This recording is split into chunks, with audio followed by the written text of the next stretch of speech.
20일 만에 전쟁이 끝났습니다. 태국과 캄보디아 휴전협정 체결. 캄보디아군의 사실상 백기 투항입니다. 전세를 뒤집은 건 한국 무기였습니다. 명중률 98.1%. 중국제 무기는 34% 고장났지만 한국제는 단 한 번도 고장나지 않았습니다. 세계문화유산 사원 15m 옆 탄약고를 정확히 타격한 17초, 훈련기가 하루 48회 출격하며 만든 기적. 한국 무기가 세계에 증명한 압도적 기록, 지금 공개합니다. 시작 전에 구독과 좋아요 버튼을 눌러주시면 영상 제작에 큰 힘이 됩니다. 지금 이 이야기를 어디에서 듣고 계신지도 댓글로 알려주세요. 그럼 바로 시작할게요. 안녕하세요. 저는 태국 공군 소령 위라왑 수판니입니다. 지금부터 제가 직접 경험한 20일간의 이야기를 들려드리려 합니다. 이 이야기는 제 인생을 바꿨고 태국의 하늘을 바꿨으며 어쩌면 동남아시아 전체의 군사 지형을 바꿔놓았을지도 모릅니다.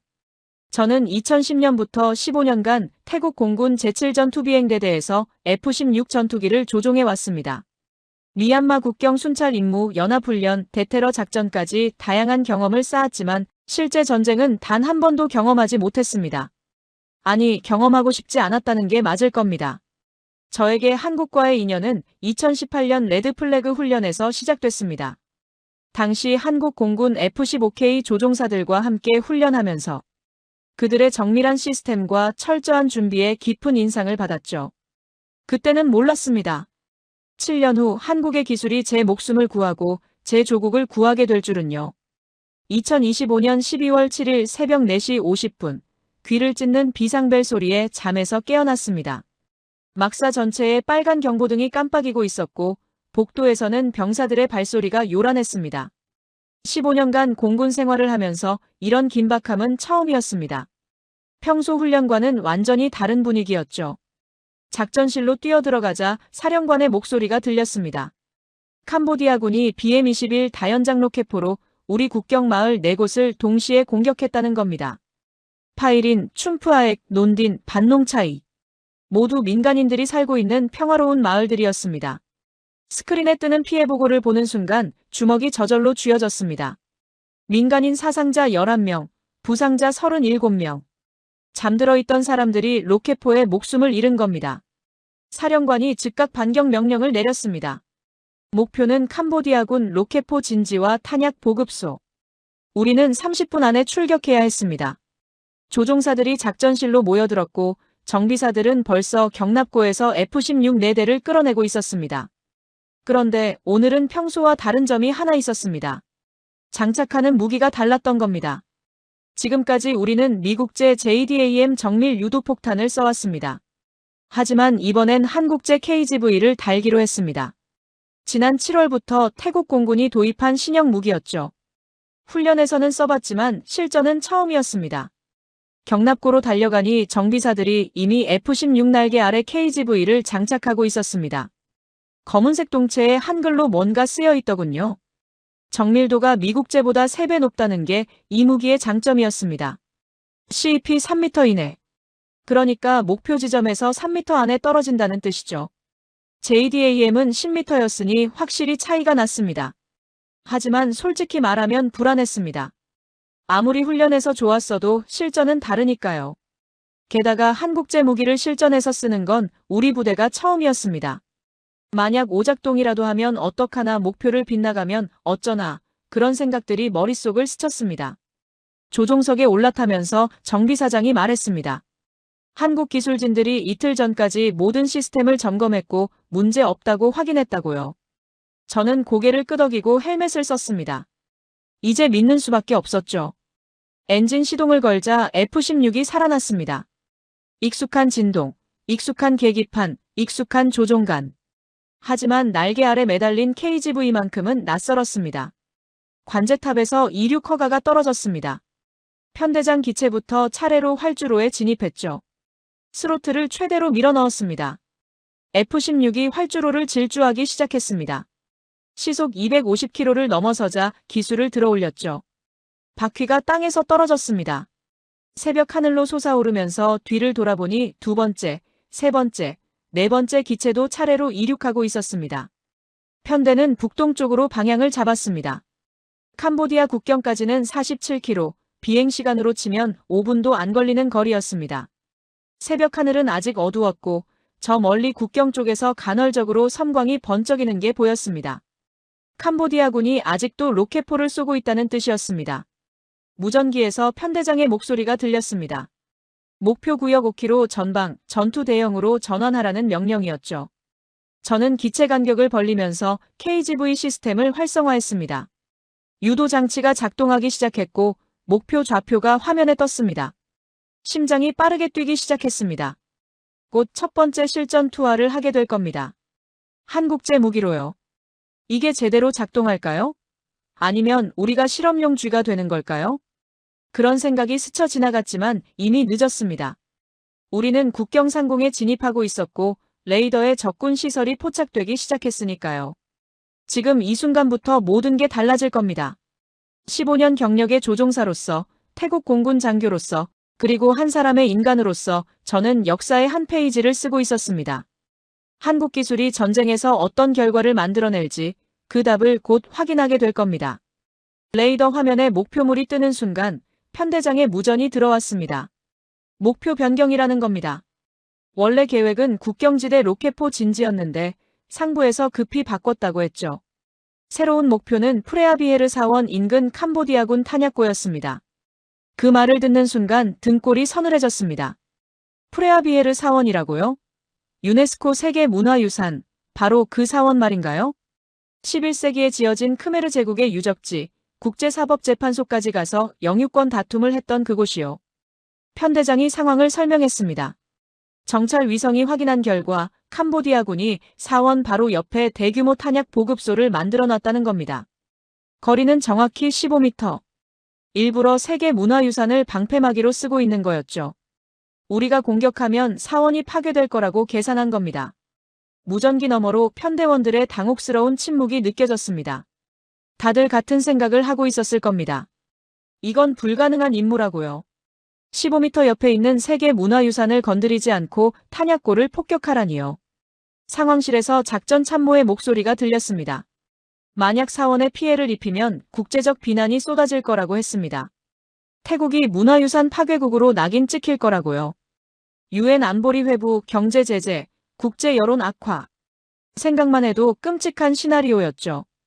그렇다고 포기할 수도 없었습니다. 저 탄약고에서 오늘 새벽 우리 마을을 공격한 로켓포들이 재보급을 받고 있었으니까요. 지금 파괴하지 않으면 내일 또 우리 민간인들이 죽을 겁니다. 편대장이 물었습니다. JDAM으로 가능하냐고요. 저는 즉시 계산기를 두드렸습니다. JDAM의 CEP는 10m. 그러니까 목표 지점에서 반경 10m 안에 떨어진다는 뜻이죠. 하지만 그건 평균값입니다. 최악의 경우 15m까지 빗나갈 수 있습니다. 그럼 사원 직격입니다. 무전기에 대고 말했습니다. JDAM은 위험 부담이 너무 크다고요. 10m 오차로는 확신할 수 없다고요. 다른 편대원들도 동의했습니다. 이건 도박이었습니다. 그것도 국가의 명운이 걸린 도박이요. 그때 작전 참모가 다시 말했습니다. KGV는 어떠냐고요? 한국제 정밀 유도폭탄의 CEP는 3m라고 했죠. 게다가 최악의 경우에도 5m를 넘지 않는다는 데이터가 있다고요. 저는 날개 아래 매달린 KGV를 생각했습니다. 3m 오차. 15m 거리면 충분히 안전 마진이 확보되는 거였습니다. 이론상으로는요. 하지만 이건 실전이었습니다. 훈련장이 아니라 진짜 전쟁이었죠. 편대장이 결정을 내렸습니다. KGV로 간다고요. 다른 선택지가 없다고 했습니다. 우리는 목표 구역으로 방향을 틀었죠. 고도를 높이면서 야간 투시경으로 아래를 내려다봤습니다. 저 멀리 프레아비헤르 사원의 윤곽이 보이기 시작했습니다. 달빛에 비친 고대 건축물, 900년 전 크메르 제국의 영광. 그리고 바로 옆에 캄보디아군 트럭들이 줄지어서 있는 게 보였습니다. 탄약 상자들을 내리고 있더군요. 편대장이 공격 대형으로 전환하라고 명령했습니다. 저는 고도 8,000m에서 목표 지점을 레이저로 조준하기 시작했습니다. KGV 유도 시스템이 좌표를 잡아냈습니다. 화면에 빨간 십자선이 정확히 탄약고 중앙을 가리키고 있었죠. 손이 떨렸습니다. 15년 경력의 조종사가 손이 떨리다니요. 하지만 어쩔 수 없었습니다. 지금 제가 투하하는 폭탄 하나가 태국의 국제적 위상을 결정할 테니까요. 제대로 맞으면 영웅, 빗나가면 전범. 그 경계선이 고작 몇 미터였습니다. 편대장의 카운트다운이 시작됐습니다. 5, 4, 3, 2, 1, 투하. 저는 릴리스 버튼을 눌렀습니다. KGV가 F-16에서 분리되면서 아래로 떨어지기 시작했죠. 유도 날개가 펼쳐지면서 목표를 향해 활강하는 게 보였습니다. 심장이 터질 듯이 뛰었습니다. 이제 한국 기술을 믿는 수밖에 없었죠. CP 3m. 그 숫자가 진짜인지 곧 확인하게 될 겁니다. 폭탄은 빠른 속도로 낙하하고 있었고 저는 숨도 쉬지 않은 채 그 궤적을 지켜봤습니다. KGV가 낙하하는 17초가 평생 중 가장 긴 시간이었습니다. 레이더 화면으로 폭탄의 궤적을 추적하면서 저는 무의식 중에 기도하고 있었습니다. 제발 정확히 맞아라. 제발 사원은 건드리지 마라. 고도 3000m. 폭탄의 유도 날개가 미세하게 조정되면서 궤도를 수정하는 게 보였습니다. 2000m. 목표 지점을 정확히 향하고 있었죠. 1000m. 이제 몇 초 남지 않았습니다. 그 순간이었습니다. 섬광이 번쩍였습니다. 폭발음이 들리기도 전에 불기둥이 치솟았죠. 야간 투시경이 순간적으로 화이트아웃 됐다가 다시 정상으로 돌아왔습니다. 저는 재빨리 폭발 지점을 확인했습니다. 탄약고였습니다. 정확히 탄약고 중앙이었습니다. 그리고 15m 옆에 있는 프레아비에르 사원은 그대로 서 있었습니다. 먼지 하나 뒤집어 쓰지 않은 채로요. 믿을 수가 없었습니다. CP 3m가 진짜였습니다. 아니, 어쩌면 그보다 더 정확했을지도 몰랐습니다. 레이저 조준점에서 1m도 안 벗어난 것 같았으니까요. 2차 폭발이 시작됐습니다. 탄약고에 쌓여있던 로켓포 탄두들이 연쇄적으로 터지기 시작한 겁니다. 불기둥이 하늘로 치솟았고 충격파가 사방으로 퍼져나갔습니다. 하지만 사원은 여전히 무사했습니다. 900년 된 석조 건축물이 폭발의 열기 속에서도 꿋꿋이 서 있었죠. 편대장의 흥분된 목소리가 무전기를 타고 들려왔습니다. 완벽한 명중이라고, 사원 피해 제로라고 외치고 있었습니다. 다른 편대원들도 환호성을 질렀죠. 저도 모르게 주먹을 불끈 쥐었습니다. 두 번째, 세 번째 기체도 차례로 KGV를 투하했습니다. 결과는 똑같았습니다. 목표물만 정확히 타격하고 주변 시설은 건드리지 않았죠. 네 발 모두 명중. 오차 범위 3m 이내. 한국 기술진들이 말한 게 과장이 아니었습니다. 아래에서는 캄보디아군이 혼비백산하고 있었습니다. 탄약 보급소 3곳이 한꺼번에 날아가 버렸으니까요. 트럭들이 허둥지둥 도망가는 게 보였고 병사들은 사방으로 흩어지고 있었습니다. 편대장이 귀환 명령을 내렸습니다. 임무 완수. 우리는 기술을 돌려 기지로 향했죠. 돌아가는 길 내내 저는 날개 아래 빈 파일런을 내려다봤습니다. 30분 전까지 거기 매달려 있던 KGV가 방금 불가능을 가능으로 만들었습니다. 기지에 착륙하자마자 사령관과 작전 참모들이 활주로로 달려나왔습니다. 조종석에서 내리는 저를 보더니 엄지를 치켜세우더군요. 완벽한 작전이었다고, 사원 피해 제로를 확인했다고 말했습니다. 디브리핑 룸에는 이미 위성 사진들이 출력돼 있었습니다. 폭격 전과 후를 비교한 사진이었죠.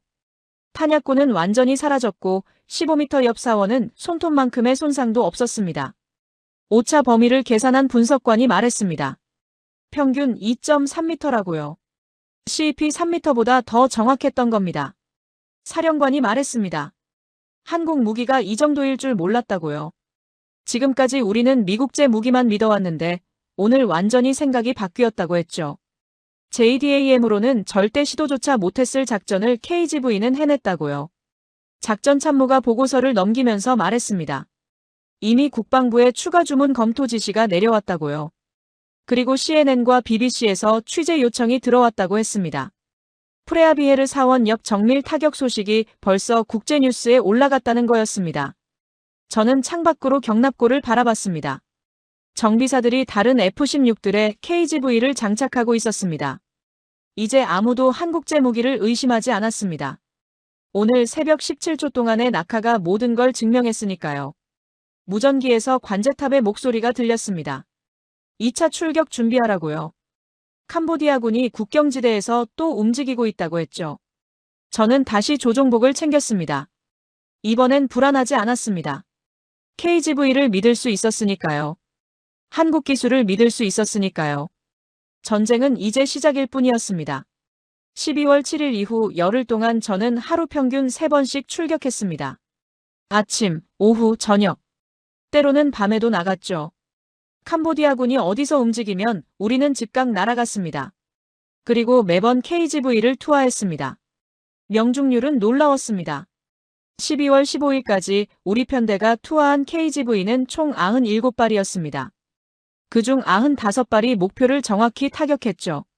명중률 97.8%.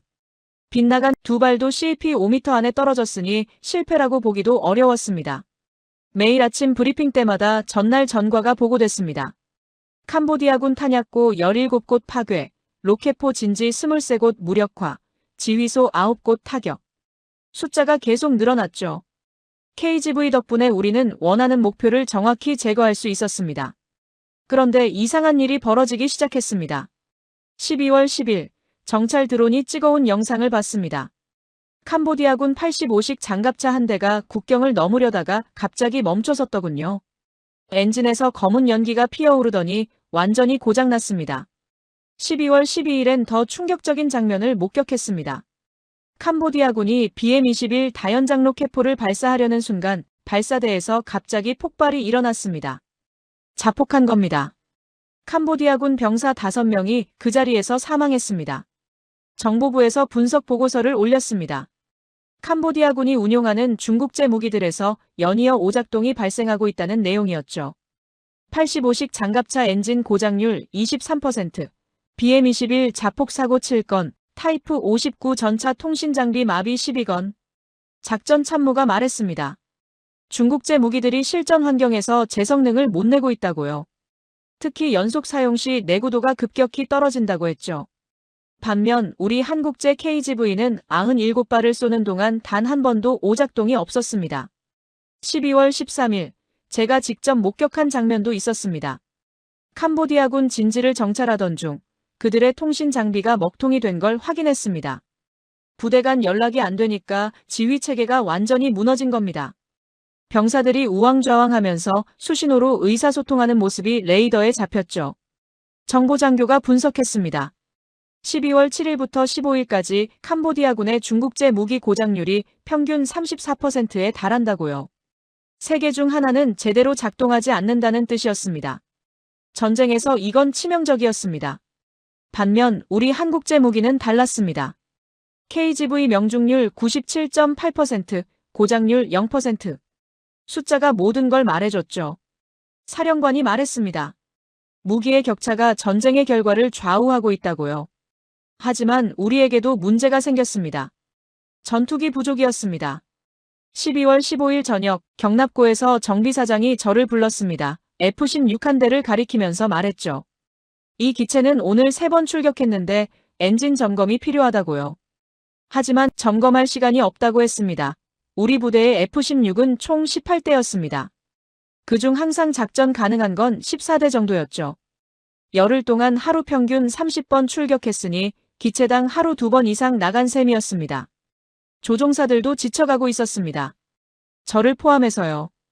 12월 16일 작전회의에서 편대장이 말했습니다. 이 속도로 가면 조종사들이 먼저 쓰러질 거라고요. F-16 공중 전력만으로는 부족하다고요. 사령관이 물었습니다. 해결 방법이 있냐고요. 편대장은 고개를 저었습니다. 회의실에 무거운 침묵이 흘렀습니다. 우리는 이기고 있었습니다. KGV 덕분에 캄보디아군을 압도하고 있었죠. 하지만 이 우위를 계속 유지할 수 있을지는 의문이었습니다. 전투기와 조종사가 먼저 지쳐버리면 아무 소용 없으니까요. 회의가 끝나고 경납고로 걸어가면서 저는 한쪽에 세워둔 T-50TH 훈련기들을 바라봤습니다. 하얀색과 파란색 도색, 한국산 초음속 훈련기. 지금껏 신입 조종사들 교육용으로만 써왔던 기체들이었죠. 그때 한국기술진 박대리가 제 옆으로 왔습니다. 지난 2달간 우리 기지에 상주하면서 KGV 시스템을 관리하던 엔지니어였습니다. 그가 T-50TH를 가리키면서 물었습니다. 저 훈련기들이 궁금하냐고요. 저는 솔직하게 대답했습니다. 전투기가 부족해서 고민 중이라고. 하지만 훈련기를 전투에 쓸 순 없지 않냐고 했죠. 박대리가 웃더군요. 그리고는 말했습니다. T50TH도 충분히 전투 투입이 가능하다고요. 박대리는 경납고 안으로 걸어 들어가면서 설명하기 시작했습니다. T50TH는 단순 훈련기가 아니라 경공격기로도 설계됐다고요. 최대 속도 마하 1.5, 전투 행동 반경 1000km, 무장 탑재량 4.5톤. 스펙만 놓고 보면 경전투기와 비슷한 수준이라고 했죠. 제가 물었습니다. KGV를 장착할 수 있냐고요. 그가 고개를 끄덕였습니다. 물론이라고 했습니다. 날개 아래 하드포인트에 500kg급 폭탄 장착이 가능하다고요. 저는 여전히 반신반의했습니다. 스펙상으론 가능해도 실전은 다른 문제잖아요. 박대리가 T50TH 조종석 옆으로 가서 하나하나 설명했습니다. 레이더 경보 수신기, 체프와 플레어 디스펜서, 야간 투시 장비까지 모두 장착 가능하다고요. 그 말을 듣는 순간 놀랐습니다. 이건 훈련기가 아니었습니다. 사실상 경전투기였던 거죠. 박대리가 덧붙였습니다. 태국 공군이 보유한 T50TH는 총 12대라고요. 그중 10대는 지금 당장 전투 투입이 가능하다고 했죠. 저는 계산기를 두드렸습니다. 10대면 우리 항공전력이 순식간에 50% 증가하는 셈이죠. 제가 물었습니다. 다른 나라에서 T50을 전투에 써본 적이 있냐고요? 박대리가 대답했습니다. 필리핀 공군이 FA-50으로 실전 경험이 있다고요. 이슬람 반군 소탕 작전에서 성공적이었다고 했죠. 이라크도 T50IQ를 대테러 작전에 썼다고요. 그때 편대장이 경납고로 들어왔습니다. 저와 박대리가 T50TH 앞에 서 있는 걸 보더니 무슨 얘기를 하냐고 물었습니다. 박대리가 설명했죠. T50TH의 전투 투입 가능성에 대해서요. 편대장이 물었습니다. 정말 가능하냐고요. 박대리는 자신있게 대답했습니다. 가능하다고. 초음속 비행되고 KGV 장착되고 전자전 대응되고 야간 작전 가능하다고요. 편대장이 저를 봤습니다. 제 의견을 묻는 눈빛이었습니다. 저는 잠시 고민했습니다. 훈련기를 전투에 투입한다는 게 정말 말이 되는 일일까요? 하지만 다른 선택지가 있나요? 저는 대답했습니다. 시도해볼 가치가 있다고요. 최소한 테스트 투입해보자고 했죠. 성공하면 본격적으로 쓰는 거고 실패하면 그만두면 된다고요. 편대장이 고개를 끄덕였습니다. 사령관에게 보고하겠다고 했습니다. 이틀 후인 12월 18일 승인이 떨어졌습니다. T50TH 첫 실전 투입이 결정됐습니다. 날짜는 12월 24일 크리스마스 이브였죠. 12월 18일부터 24일까지 일주일은 정신없이 지나갔습니다. 경납고에서는 정비사들이 T50TH6대를 전투 투입 가능 상태로 개조하고 있었고 브리핑 룸에서는 작전 계획이 수립되고 있었습니다. 저는 여전히 F-16으로 출격하면서도 틈틈이 경납고를 찾았습니다. 박대리를 비롯한 한국 기술진들이 T50TH의 KGV 장착 시스템을 점검하는 모습을 지켜봤죠. 처음엔 어색해 보였던 조합이 점점 자연스러워졌습니다. 12월 20일 T50TH 교관 조종사들을 위한 특별 브리핑이 열렸습니다. 저도 참관했죠. 교관들은 모두 베테랑이었습니다. 김소령은 50대 초반으로 태국 공군에서 20년 넘게 복무한 사람이었습니다. 원래 F-5 전투기 조종사였다가 T50TH 교관으로 전환한 경우였죠. 작전 참모가 설명했습니다. 12월 24일 목표는 캄보디아 국경지대 23곳이라고요. 오스마 카지노 단지, 포이펫 범죄 단지, BM21 진지 5곳, 탄약 보급소 8곳, 지휘소 7곳 T50TH6대로 하루 안에 모두 무력화해야 한다고 했습니다. 김소령이 손을 들었습니다. 6대로 23개 목표를 타격하라는 거냐고요. 기체당 4개씩이라는 뜻이었습니다. 작전 참모가 고개를 끄덕였습니다. 각 기체가 여러 차례 출격해야 한다고 했습니다. 1차 출격으로 KGV 2발 투하, 귀환해서 재무장, 다시 출격. 이 패턴을 반복하면 된다고요. 저는 속으로 계산했습니다. 기체당 최소 34회 출격. 총 출격 횟수는 20회 정도. 하루만에요. 이건 F-16으로도 빡빡한 스케줄인데 T50TH로 가능할까요? 박대리가 자리에서 일어났습니다. 그가 말했습니다. T50TH 엔진은 연속 출격에 최적화돼 있다고요. 정비 시간이 F-16보다 30% 짧다고 했죠. 재무장도 빠르게 할 수 있다고요. 김소령이 다른 조종사들을 둘러봤습니다. 5명의 교관들이 고개를 끄덕였습니다. 준비됐다는 신호였죠. 하지만 저는 그들의 표정에서 긴장감을 읽을 수 있었습니다. 교육용 훈련기로만 날던 사람들이 이제 실전에 나간다는 부담감이었죠. 브리핑이 끝나고 저는 김소령에게 다가갔습니다. 솔직한 심정을 물었죠. 그가 말했습니다. 두렵다고요. 하지만 F-16 조종사들이 열흘 넘게 하루 3번씩 출격하는 걸 보면서 우리도 뭔가 해야 한다고 생각했다고요. 저는 고개를 끄덕였습니다. 그리고 말했습니다. KGV를 믿으라고요. 지난 열흘간 97발 중 95발이 명중했다고요. 그 무기만큼은 확실하다고 했죠. 김소령이 웃었습니다. 그래서 우리가 이 임무를 받아들였다고요. 12월 22일 첫 번째 테스트 비행이 있었습니다. T-50TH 한 대가 KGV 2발을 장착하고 이륙했습니다. 김소령이 조종했죠. 저는 관제탑에서 지켜봤습니다. 훈련기가 폭탄을 달고 날아오르는 모습이 낯설었습니다. 30분 후 김소령이 돌아왔습니다. 디브리핑에서 그가 말했습니다. 기체 성능은 문제 없다고요. KGV 장착 상태에서도 마하 0.9로 순항할 수 있고 조종 반응도 안정적이라고 했죠. 다만 F5보다 민감해서 적응이 필요하다고 했습니다. 박 대리가 물었습니다. 무장 시스템은 어땠냐고요. 김소령이 엄지를 치켜세웠습니다. 완벽하다고요. KGV 조준 시스템이 F-16과 똑같이 작동했다고 했습니다. 레이저 유도도 정확했고 투하 절차도 간단했다고요. 12월 23일 전체 편대 훈련이 있었습니다. T-50TH 6대가 동시에 이륙했습니다. 저는 F-16을 타고 상공에서 지켜봤죠. 훈련기 편대가 하늘을 가르는 모습이 제법 위풍당당했습니다. 모의 타격 훈련이 진행됐습니다. 각 기체가 가상 목표의 KGV를 조준하고 투하 절차를 반복했습니다. 무전으로 듣는 교관들의 목소리는 침착했습니다. 수백 시간 비행한 베테랑들이었으니까요. 훈련이 끝나고 디브리핑 룸에 모였습니다. 사령관이 직접 참석했습니다. 그가 물었습니다. 내일 실전 투입이 가능하냐고요. 김소령이 대답했습니다. 가능하다고요. 6대 모두 준비됐다고 했습니다. 사령관이 말했습니다. 내일은 태국 공군 역사에 남을 날이 될 거라고요. 훈련기가 전투기 역할을 하는 첫 번째 날이라고요. 실패하면 비난받을 테지만 성공하면 새로운 가능성을 열 거라고 했죠. 저는 그날 밤 잠을 설쳤습니다. 내일이면 모든 게 판가름 날 겁니다. T-50TH가 정말 전투에서 쓸 수 있는지, KGV와의 조합이 실전에서도 작동하는지, 한국 기술이 우리의 기대를 또 한 번 뛰어넘을 수 있는지. 12월 24일 새벽 4시 비상벨이 울렸습니다.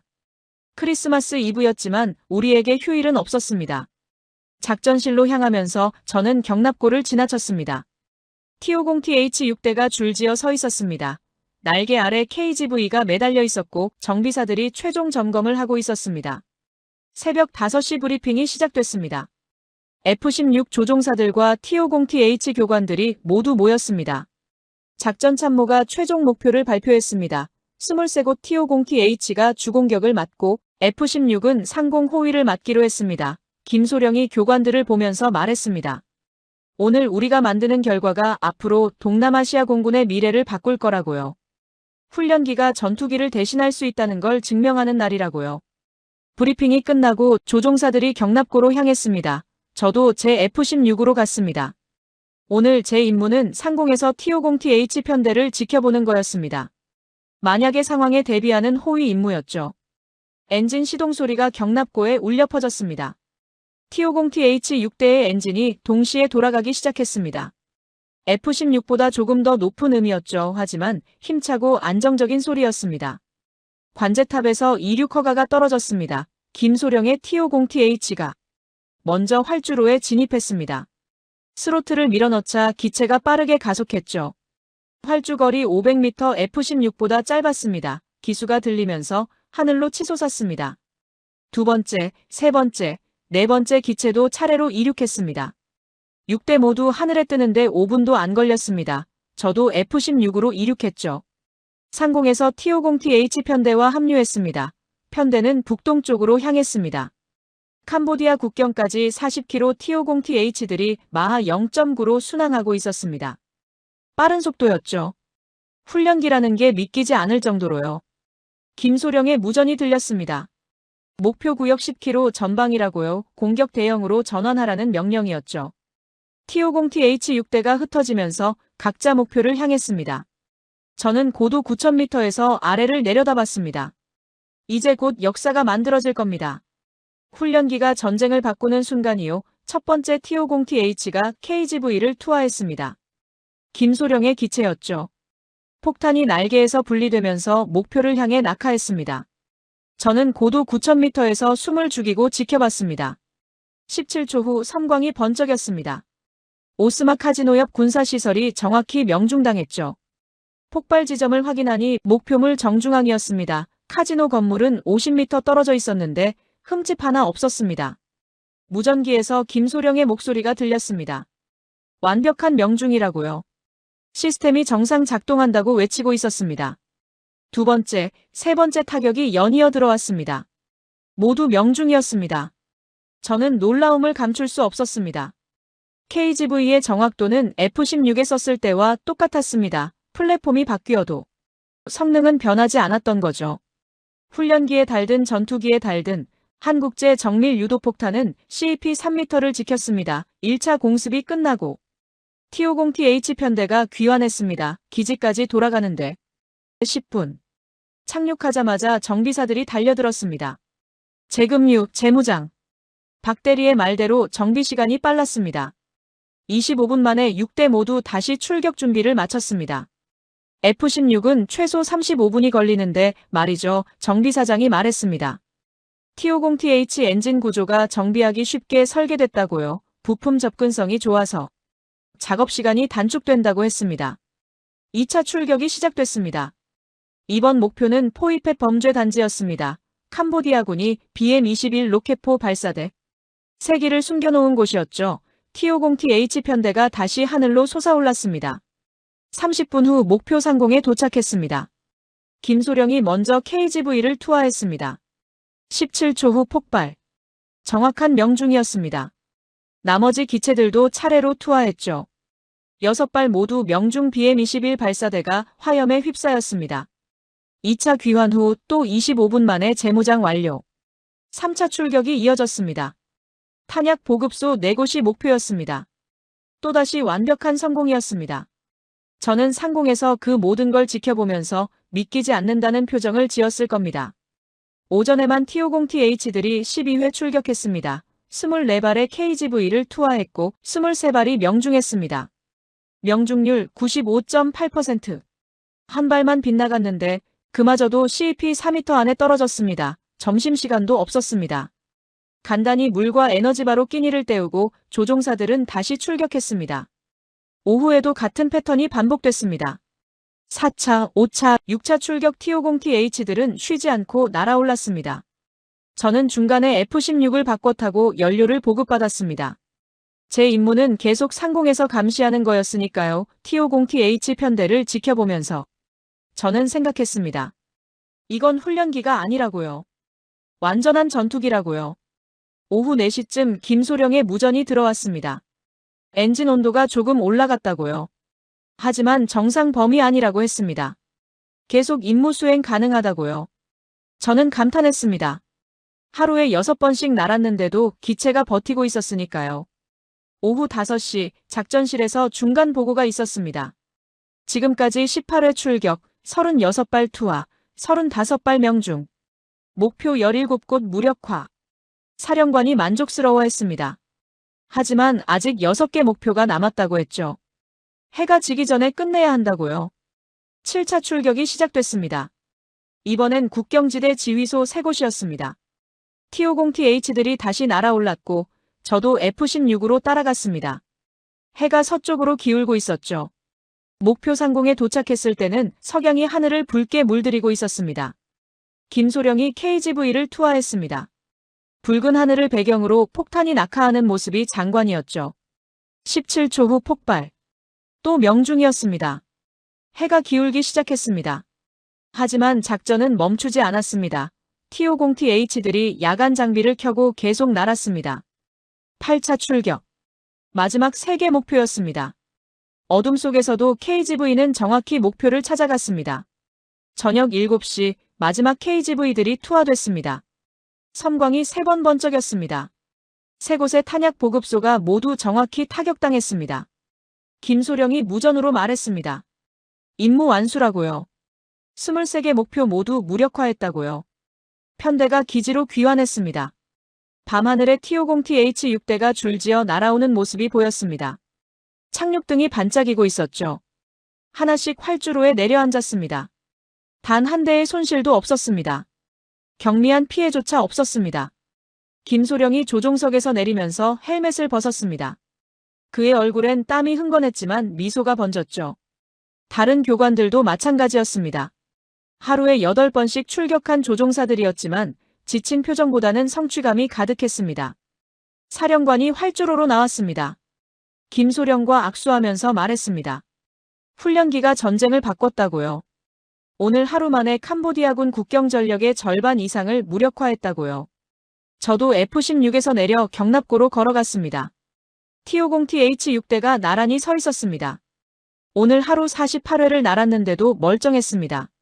정비사들이 최종 점검을 하고 있었죠. 정비사장이 제게 다가왔습니다. 그가 말했습니다. 놀랍다고요. 6대 모두 기계적 결함이 전혀 없다고요. 엔진도 정상, 유압 시스템도 정상, 전자장비도 정상이라고 했습니다. F-16이었으면 최소 2세대는 정비가 필요했을 거라고요. 박 대리가 제게 다가왔습니다. 엄지를 치켜 세우면서 말했습니다. 이제 믿으시죠? 저는 고개를 끄덕였습니다.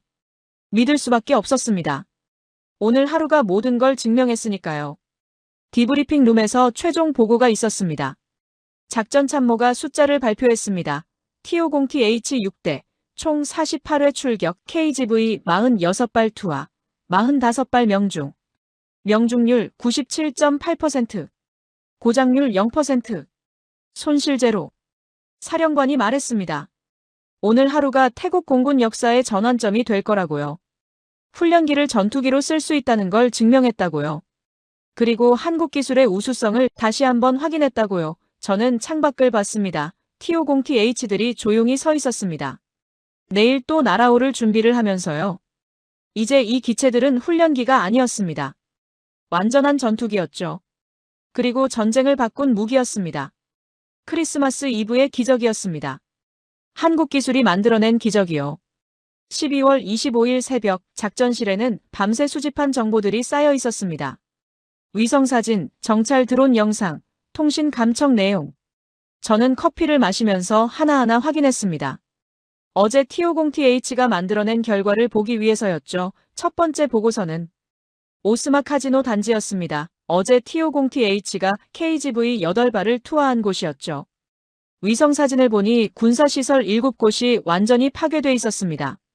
건물 지붕이 날아가고 벽이 무너지고 차량들이 뒤집혀 있었죠. 하지만 민간 카지노 건물은 멀쩡했습니다. 50m 옆인데도요. 정보장교가 분석 결과를 설명했습니다. 캄보디아군이 그 단지에 자폭 드론 48대를 보관하고 있었다고요. 어제 공습으로 전부 파괴됐다고 했습니다. 앞으로 최소 2주간은 드론 공격이 불가능할 거라고 했죠. 두 번째는 포이펫 범죄 단지였습니다. T-50TH가 KGV 6발을 투하한 곳이었죠. 정찰 드론 영상을 보니 BM-21 로켓포 발사대 3기가 완파돼 있었습니다. 탄약 트럭 5대도 불타고 있었고요. 캄보디아군 병사들이 허둥지둥 철수하는 모습이 찍혀 있었습니다. 세 번째, 네 번째, 다섯 번째 보고서도 비슷했습니다. 탄약 보급소 마비, 지휘소 파괴, 통신 시설 무력화. 23개 목표 모두 작전 수행 능력을 상실했습니다. 하루 만에요. 작전 참모가 종합 분석을 발표했습니다. 12월 24일 단 하루 동안 캄보디아군 국경 전력의 60%가 무력화됐다고요. 로켓포 진지는 거의 전멸 수준이고 탄약 보급망도 끊겼다고 했죠. 앞으로 대규모 공격은 불가능할 거라고요. 그 말을 듣는 순간 실감이 났습니다. T-50TH-6대가 하루 만에 전쟁의 판도를 바꾼 겁니다. 훈련기가요? 사령관이 물었습니다. 명중률은 얼마였냐고요? 정보장교가 대답했습니다. KGV 46발 투하, 45발 명중률 97.8% F-16과 똑같은 수준이라고 했습니다. 그리고 더 놀라운 건 고장률이었습니다. T-50TH-6대가 48회 출격하는 동안 단 한 번의 기계 고장도 없었다고요. 무장 시스템 오작동도 없었고 엔진 문제도 없었고 전자장비 이상도 없었다고 했죠. 편대장이 고개를 저으면서 말했습니다. 믿기지 않는다고요. 훈련기가 F-16보다 더 안정적이라니요. 한국 기술진들이 도대체 뭘 만든 거냐고요. 그때 통신장교가 급히 들어왔습니다. 긴급 보고라면서 서류를 내밀었습니다. 캄보디아 정부군 통신 감청 내용이었죠. 저는 그 내용을 읽으면서 눈이 커졌습니다. 캄보디아군 사령부가 국경부대에 철수 명령을 내렸다는 겁니다. 더 이상 태국군 공습을 막을 수 없다고 일단 후방으로 물러나라고 했다고요. 작전 참모가 지도를 펼쳤습니다. 캄보디아군이 국경에서 20km 후방으로 철수하기 시작했다고 표시했습니다. 전선이 무너지고 있었습니다. 어제 하루의 공습이 그들을 완전히 짓눌러버린 거죠. 사령관이 말했습니다. 이제 시간 문제라고요. 캄보디아군이 곧 휴전을 제안할 거라고 했습니다. 더 이상 버틸 수 없을 테니까요. 오후 2시 CNN 속보가 떴습니다. 태국 공군 한국제훈련기로 캄보디아군 주요 시설 무력화라는 제목이었습니다. 기사 내용을 보니 T-50TH의 48회 출격 이야기가 나와 있었죠. 그리고 한국 무기의 실전 검증이라는 분석도 달려 있었습니다. 리포터가 말했습니다.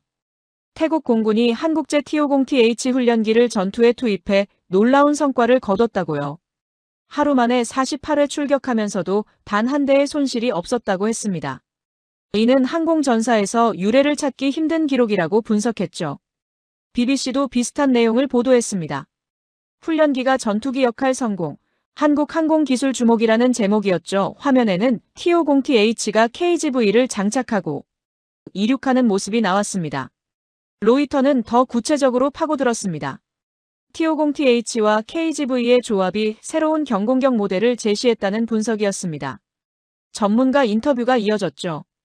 한국의 T-50 계열 훈련기는 설계 단계부터 전투 투입을 고려했다고 전문가가 설명했습니다. 최대 속도 마하 1.5 무장 탑재량 4.5톤으로 경전투기 수준의 성능을 갖췄다고요. 그리고 가격은 F-16의 절반 수준이라고 했습니다. 저녁 무렵 정보장교가 또 긴급 보고를 가져왔습니다. 베트남 국방부에서 한국항공우주산업에 T-50 구매 문의를 했다는 겁니다. 인도네시아도 관심을 표명했다고 했죠. 필리핀은 보유 중인 FA-50을 추가 주문하기로 결정했다고요. 동남아 시장이 움직이고 있었습니다. 12월 24일 단 하루의 전과가 시장을 뒤흔든 거였습니다. 작전 참모가 분석했습니다. 동남아 국가들 대부분이 중국제 무기를 운용하고 있는데 이번 전쟁에서 중국제의 낮은 신뢰도가 드러났다고요. 반면 한국제는 완벽한 성능을 보여줬다고 했습니다. 작전실 스크린에 새로운 정보가 떴습니다. 캄보디아군이 중국에 긴급 무기 지원을 요청했다는 내용이었습니다. BM-21 로켓포 20기, 85식 장갑차 15대, 탄약 1000톤. 중국 측 반응은 미온적이었다고 했죠. 정보장교가 설명했습니다. 중국이 이미 공급한 무기들의 고장률이 34%에 달한다는 게 국제 언론에 보도됐다고요. 이 때문에 중국제 무기 수출에 타격이 예상된다고 했습니다. 추가 지원을 해도 신뢰도 회복이 어려울 거라고요.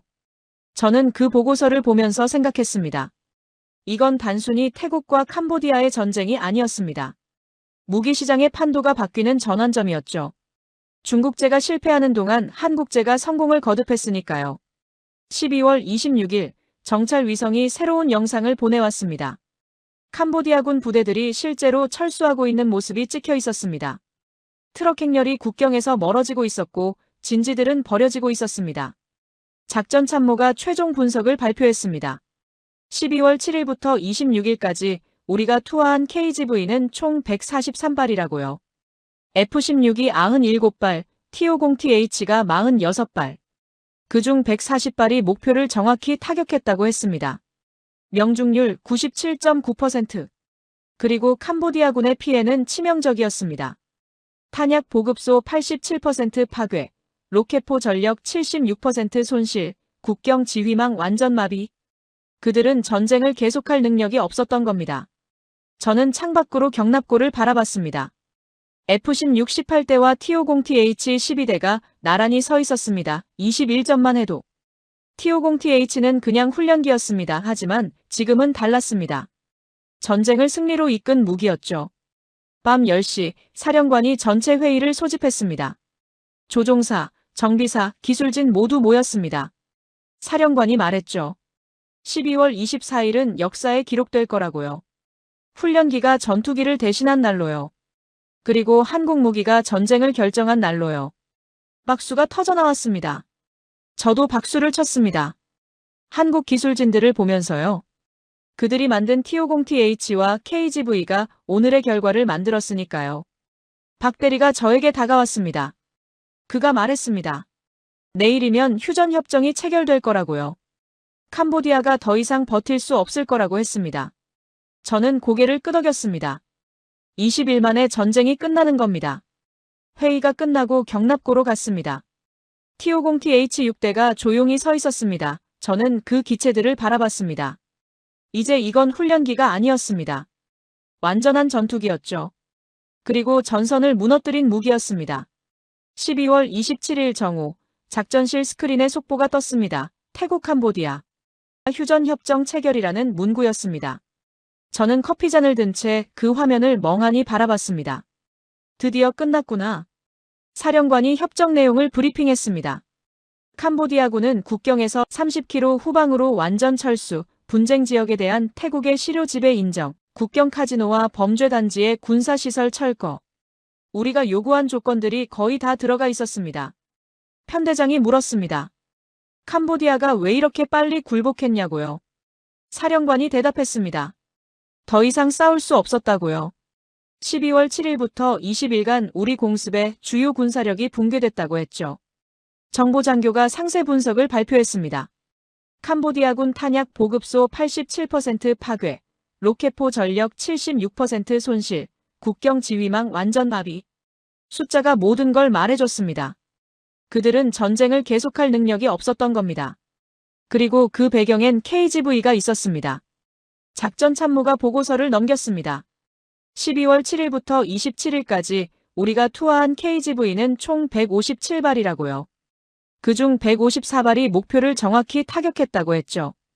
명중률 98.1%. 저는 그 숫자를 보면서 감탄했습니다. 157번 출격해서 154번 성공단 3발만 빗나갔고 그마저도 CP 5m 아니었죠. 단 한 발의 오폭도 없었습니다. 민간인 피해도 제로였고요. 반면 캄보디아군의 중국제 무기는 처참했습니다. 정보장교가 감청 내용을 공개했습니다. 캄보디아 국방부 내부 보고서였는데 중국제 무기 고장률이 평균 34%라고 적혀 있었죠. BM-21은 42%, 85식 장갑차는 38%. 세대 중 하나는 제대로 작동하지 않았던 겁니다. 사령관이 말했습니다. 무기의 격차가 전쟁의 결과를 결정했다고요. 한국제 무기의 명중률 98.1%, 고장률 0%. 중국제 무기의 고장률 34%. 이 차이가 20일 만에 전쟁을 끝낸 거라고요. 오후 3시 국방부 장관이 기지를 방문했습니다. 경납고에서 F-16과 T-50TH 앞에 섰죠. 그리고 연설했습니다. 20일 전만 해도 우리는 불안했다고요. 캄보디아군의 기습 공격, 민간인 사상자, 전면전의 위기. 하지만 한국 무기가 우리에게 협상 카드를 주었다고 했습니다. KGV의 정밀도, T-50TH의 활약 그것이 오늘의 승리를 만들었다고요. 박수가 터져나왔습니다. 저도 박수를 쳤습니다. 옆에 서 있던 한국 기술진들을 보면서요. 박 대리가 겸연쩍게 웃고 있었죠. 장관이 발표했습니다. 태국 정부가 T-50TH 12대를 추가 주문하기로 결정했다고요. 그리고 KGV도 200발 더 구매한다고 했죠. 총 4억 달러 규모의 계약이었습니다. F-16 조종사들이 환호했고 T-50TH 교관들도 기뻐했습니다. 저녁 무렵 CNN이 특집 보도를 내보냈습니다. 한국 무기의 실전 검증, 태국 캄보디아 전쟁 분석이라는 제목이었습니다. 화면엔 T-50TH가 KGV를 투하하는 영상이 나왔죠. 그리고 전문가 인터뷰가 이어졌습니다. 태국군이 사용한 한국제 KGV 정밀 유도폭탄은 CP 3m 이내의 정확도를 실전에서 입증했다고요. 이는 미국제 JDAM을 능가하는 수준이라고 했습니다. 또한 T-50TH 훈련기를 전투기로 전환한 사례는 향후 경공격기 시장에 큰 영향을 미칠 것이라고 분석했습니다. BBC도 비슷한 분석을 내놨습니다. 로이터는 시장 반응을 집중 보도했죠. 베트남이 T-50 12대 구매를 검토 중이고 인도네시아는 24대를 원한다고 했습니다. 필리핀은 보유 중인 FA-50을 12대에서 24대로 늘리기로 했다고요. 그리고 중국제 무기 주문은 급감했다는 보도가 나왔습니다. 동남아 국가들이 중국제 무기의 신뢰도를 의심하기 시작했다는 분석이었죠. 20일간의 전쟁이 무기 시장의 판도를 바꿔놓은 겁니다. 밤 9시 작전실에서 최종 회의가 열렸습니다. 20일간의 전투를 총정리하는 자리였습니다. 사령관이 요약했습니다. KGV 157발 투하, 명중률 98.1%, T-50TH 48회 출격, 23개 목표 무력화, 손실 제로, 캄보디아군 전력 60% 이상 파괴, 민간인 오폭 피해 제로, 그리고 우리가 원하는 조건으로 휴전 협정 체결. 숫자가 모든 걸 말해줬습니다. 우리가 이겼습니다. 압도적으로요. 편대장이 덧붙였죠. 중국제 무기 고장률 34%, 한국제 무기 고장률 0%. 이게 승패를 갈랐다고요.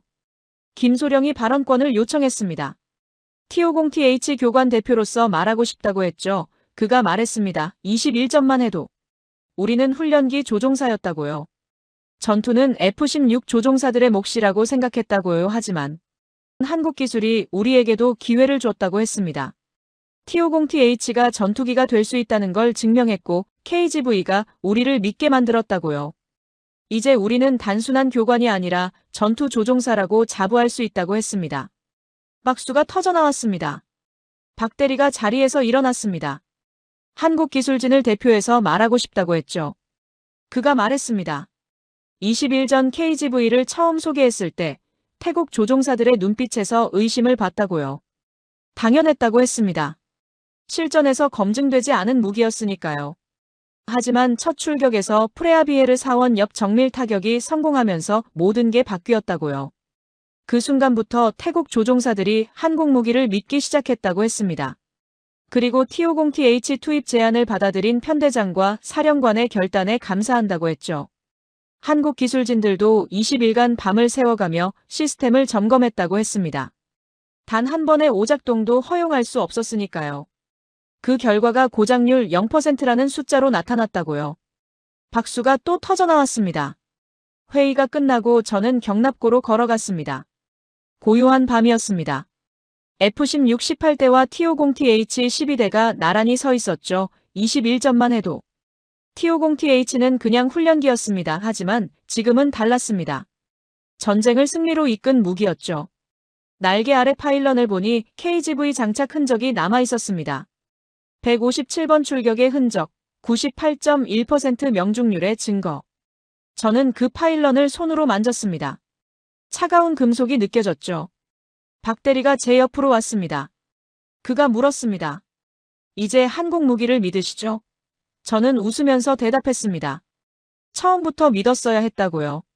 아니, 사실은 프레아비에르 사원 작전 이후부터 믿기 시작했다고 솔직하게 말했습니다. 그가 고개를 끄덕였습니다. 그리고 말했죠. 20일이 모든 걸 증명했다고요. 맞는 말이었습니다. 12월 7일부터 27일까지. 단 20일. 그 짧은 시간이 전쟁을 끝냈고 무기 시장을 바꿨고 한국 기술의 가치를 세계에 알렸습니다. 저는 하늘을 올려다봤습니다. 별이 총총했죠. 20일 전 이 하늘에서 KGV가 처음 낙하했을 때가 떠올랐습니다. 17초간의 낙하, 프레아비에르 사원 옆 정밀 타격. 그때부터 모든 게 시작됐습니다. 경납고를 나서면서 뒤를 돌아봤습니다. F-16과 T-50TH가 보였습니다. 미국 기술과 한국 기술 둘이 함께 승리를 만들었죠. 하지만 이번 전쟁에서 세계가 주목한 건 한국이었습니다. 내일부터는 평화가 시작될 겁니다. 하지만 동남아 하늘은 이미 달라져 있을 거라고 생각했습니다. 한국제 무기들로 가득 찬 하늘로요. 20일이 모든 걸 바꿨습니다. 12월 27일 밤 11시, 저는 혼자 경납고에 남아 있었습니다. 다른 조종사들은 모두 막사로 돌아갔지만 저는 잠이 오지 않았습니다. 20일간의 여정이 머릿속을 스쳐 지나갔죠. 12월 7일 새벽 비상벨 소리에 깨어났을 때만 해도 이런 결말을 예상하지 못했습니다. 민간인 11명이 로켓포 공격으로 사망했고 우리는 즉각 반격에 나섰죠. 그때 처음 본 한국제 KGV. 날개 아래 매달린 검은색 폭탄을 보면서 불안했던 기억이 납니다. CP 3m라는 숫자를 믿어야 할지 확신이 서지 않았습니다. 15년간 미국제 JDAM만 써왔던 저에게 한국제 무기는 낯선 존재였으니까요. 하지만 첫 출격에서 모든 게 바뀌었습니다. 프레아비에르 사원. 세계 문화유산에서 15m 떨어진 탄약고를 타격하라는 명령을 받았을 때 저는 이게 불가능한 임무라고 생각했습니다. JDAM으로는 절대 시도할 수 없는 일이었죠. CP 10m로는 사원을 파괴할 위험이 너무 컸으니까요. 하지만 KGV는 해냈습니다. 17초간의 낙하 끝에 탄약고 정중앙을 정확히 타격했고 사원은 먼지 하나 뒤집어 쓰지 않았습니다. 그 순간 저는 깨달았습니다. 이건 숫자 장난이 아니라 진짜라고요. CP 3m가 과장이 아니라 사실이라고요. 그 이후 열흘간 우리는 매일 출격했습니다. 하루 3번씩, 때로는 4번씩. KGV를 투하할 때마다 명중했습니다.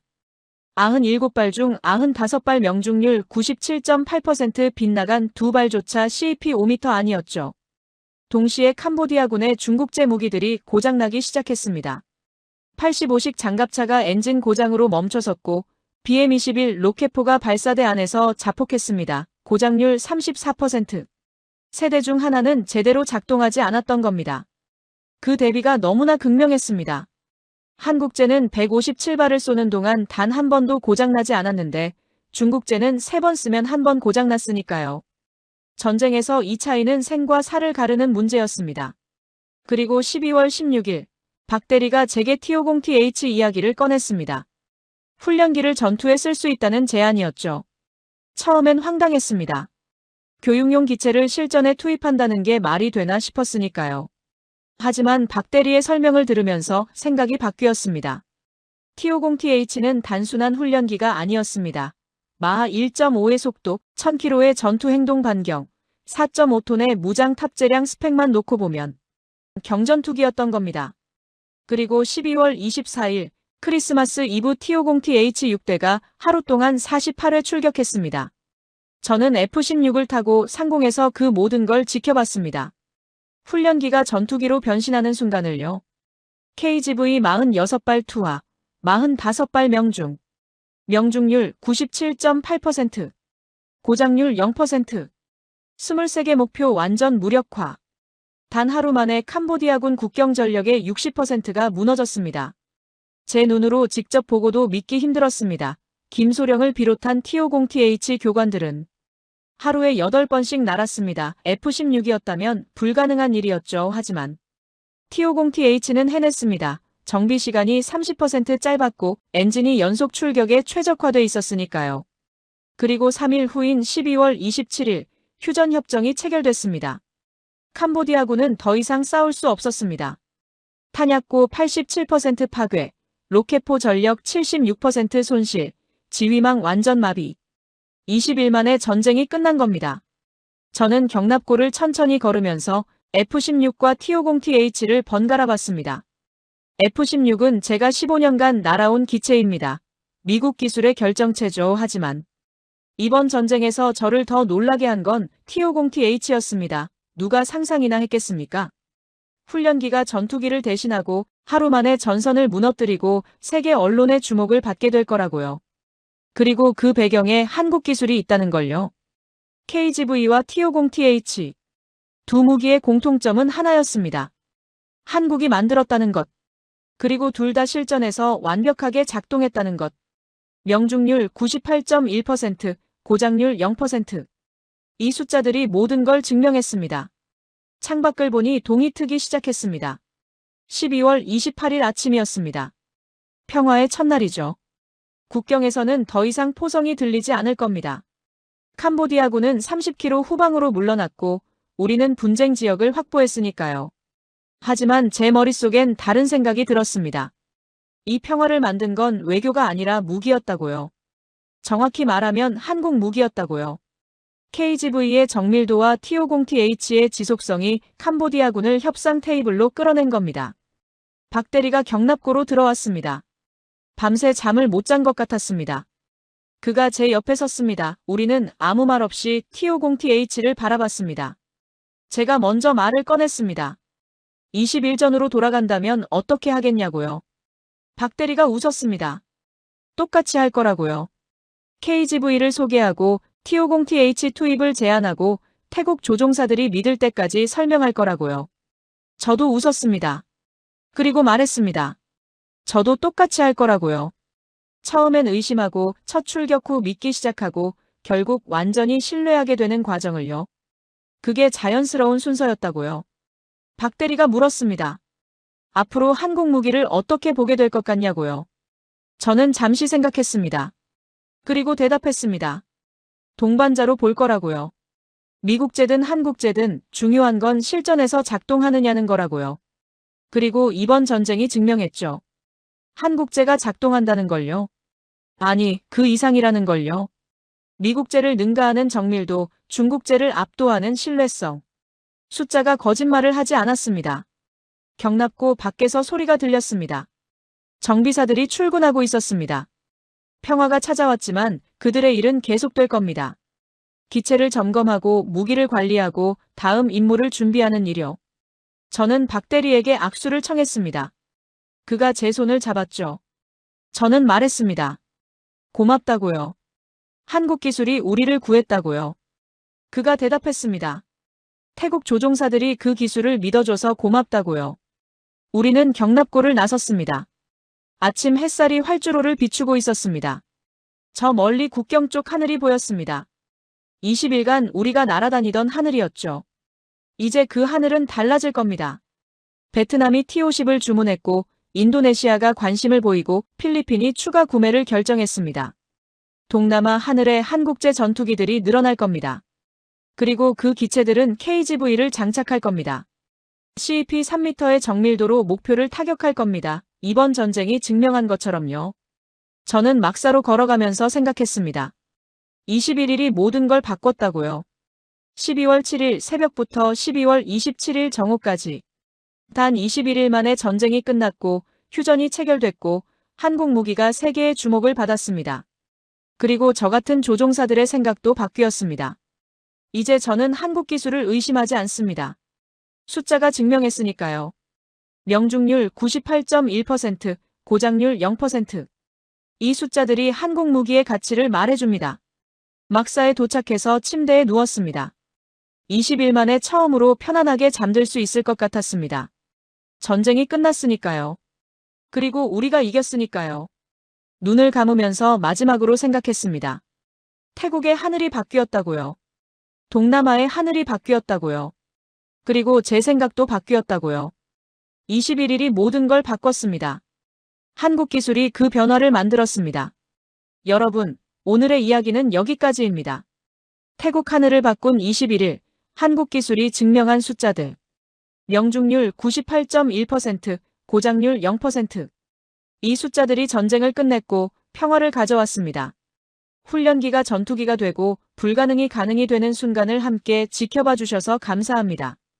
구독과 좋아요로 응원해 주시면 더 감동적인 이야기로 찾아뵙겠습니다. 오늘도 여러분 모두 따뜻하고 건강한 하루 보내시길 바랍니다. 긴 영상 끝까지 시청해 주셔서 감사합니다.